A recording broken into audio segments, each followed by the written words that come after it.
کبھی کبھی ہم وہ بھی کھو دیتے ہیں جسے ہم بڑے حق سے کہتے ہیں کہ یہ میرا ہے۔ اکثر ایک حد تک درد سہنے کے بعد انسان خاموش ہو جاتا ہے، پھر نہ کسی سے شکایت کرتا ہے اور نہ ہی کسی سے امید رکھتا ہے۔ ہم ہمیشہ یہ سوچتے ہیں کہ دوسروں کی زندگی ہماری زندگی سے بہتر ہے، لیکن کبھی یہ نہیں سوچتے کہ ہم بھی اوروں کے لیے دوسرے ہیں۔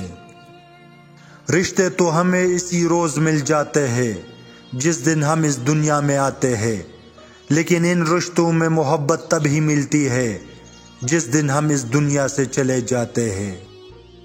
کوئی کتنا ہی گنہگار کیوں نہ ہو، اللہ پاک اس کے لیے دعا کا راستہ اور رزق کا دروازہ کبھی بند نہیں کرتا۔ میرا رب کتنا عظیم ہے، کتنا غفور رحیم ہے۔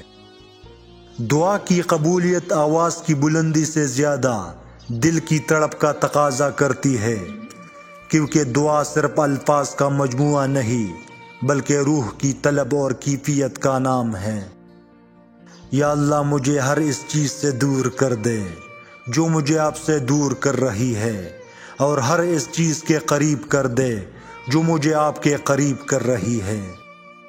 جس نے کسی تنگ دست پر آسانی کی تو اللہ تعالیٰ دنیا اور آخرت میں اسے آسانی عطا فرمائے گا۔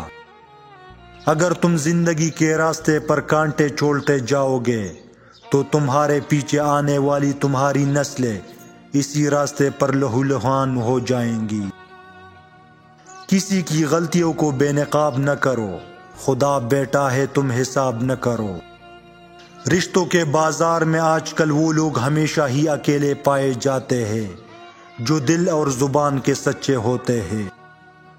خاموشی عظیم نعمت ہے، بالخصوص اس مقام پر جہاں اختلاف زیادہ، آوازیں بلند، علم کی کمی اور دلیل کی کوئی اوقات نہ ہو۔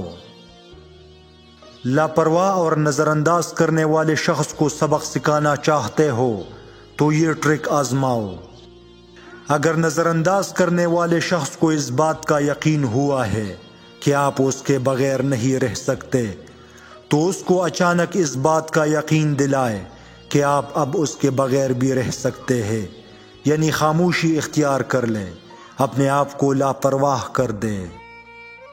انسان جسمانی اور مالی طاقت کے نشے میں بہت جلد اپنی اوقات بھول جاتا ہے، لیکن جب اللہ جسم کے کسی ایک پرزے کو ڈھیلا کر دے تو سارے تکبر خاک میں مل جاتے ہیں۔